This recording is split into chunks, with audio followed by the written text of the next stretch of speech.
was watching The Real Housewives of Beverly Hills and I saw the mother of Gigi and Bella Hadid, Yolanda. And honestly, since those women all got money, I really wonder why they dress so bad. They all always got this sort of, maybe it's because of the neck or what. Is their décolleté already that rotten they can't show it anymore? They all always got skirts that end like this, up there. So they look like a sausage. To me that looks like a sausage when you don't really do something like this here. You, the human being, you're the flesh. Hello. Small animal. So you're the flesh, you're the picture. You're the sausage. If you're wearing a dress like this, just up and down, no, nothing going on. When at the décolleté, you could look at the face. If it's a longish face, then you're gonna have something like this happening.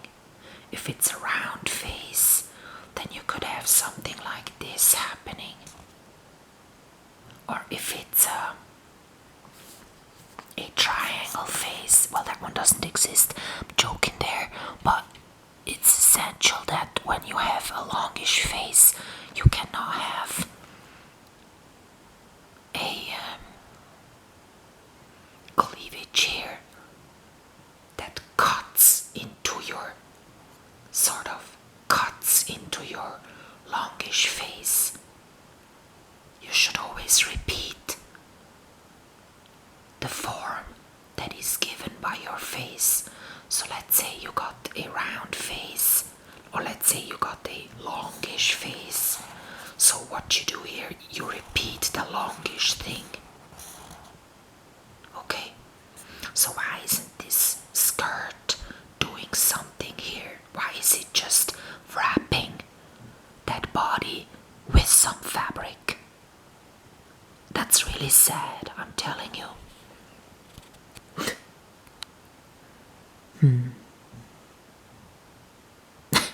And it's even Louis Vuitton. Well, that one was famous for producing bags, and first he produced not coffins, what is it called when you travel and you put your stuff into it? The luggage, that's the general word. Like when Marilyn Monroe went on trips, Louis Vuitton, he would give her the big trunks to put her stuff into. Well, that was in the early years. People had just some sort of a trunk that they put upright. So now it got to be like a cupboard. Okay, all the stuff was in a kind of a cupboard.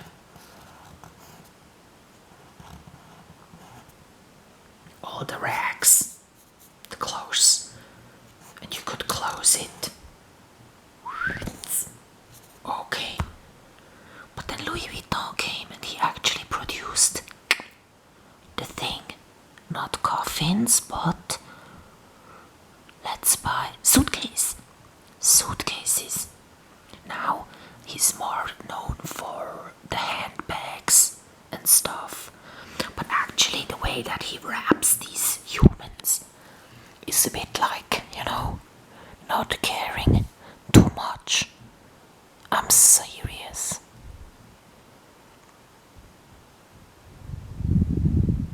I don't ask for bags on skirts. I don't ask for belts on skirts. I'm not asking for that sort of stuff. I'm asking for, like, either not sell her one of these dresses because she's got a round face, and that one dress just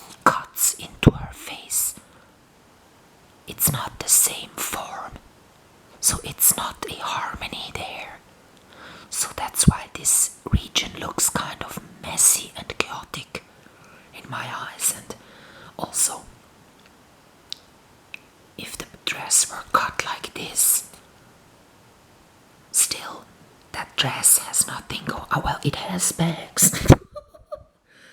Minkia, it's got bags. But yeah, that dress hasn't got anything, you know, playful on it. It's just like, yeah, let's not waste any fabric and just, you know, if you've got the whole fabric laying on a table, let's just cut like this, and then let's just each piece that we cut out be a dress. So let's just wrap it around some human figure, and that'll be the dress. Okay, next dress would be this piece, so we're not losing any fabric here, right?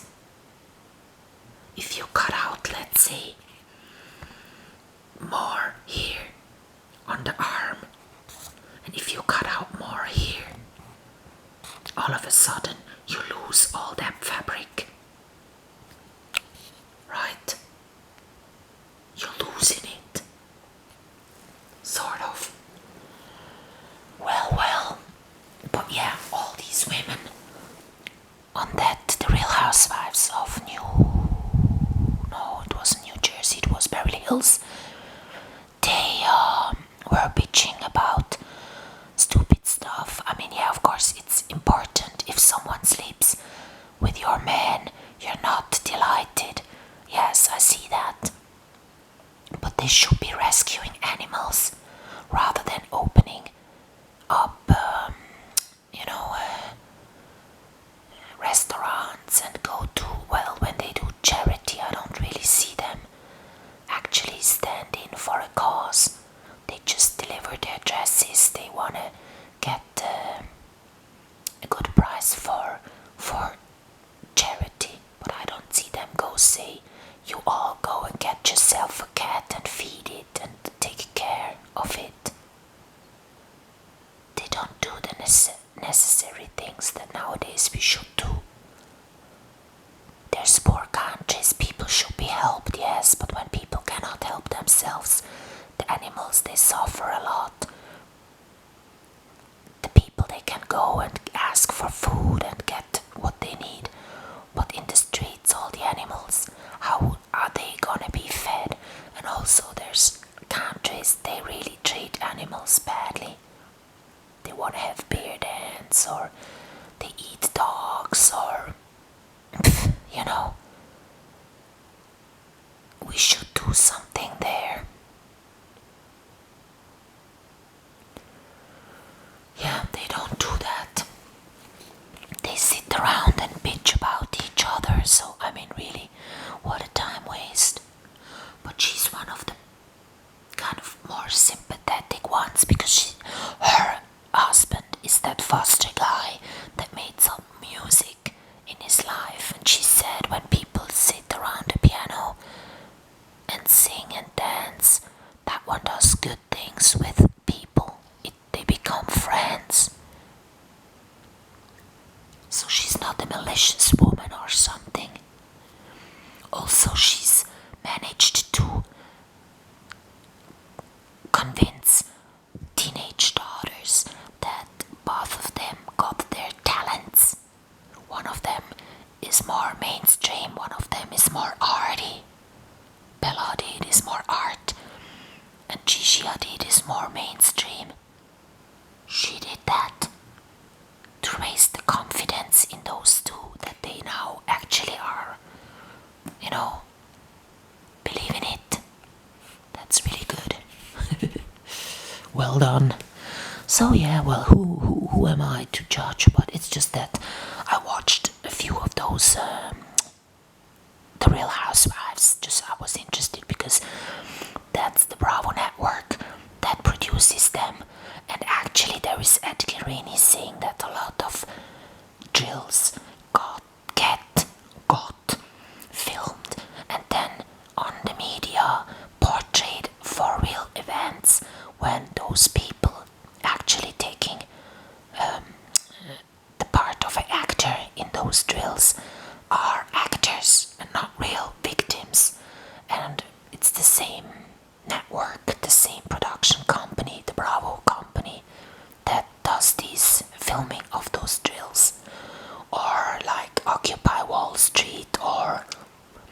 the shootings when something happens like that. Yeah. So yeah, I was interested whether I recognize the faces and stuff, and I'm also a bit, astonished. It's actually true that always the same people get to be famous. Like that Foster, he was together with I told you in another magazine review that he's been together with somebody that Jenner was together with. And so the Kardashians actually are related to him. And there is like that whole family always taking place in the media, in my television, right? So I'm like, the same family again.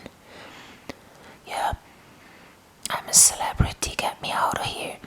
Caitlyn Jenner is taking part, so that's why I'm watching television at the moment. I like Naked Survival. I found out about Naked Survival before it was in the television because I was interested in prepping. How do you survive in the wild?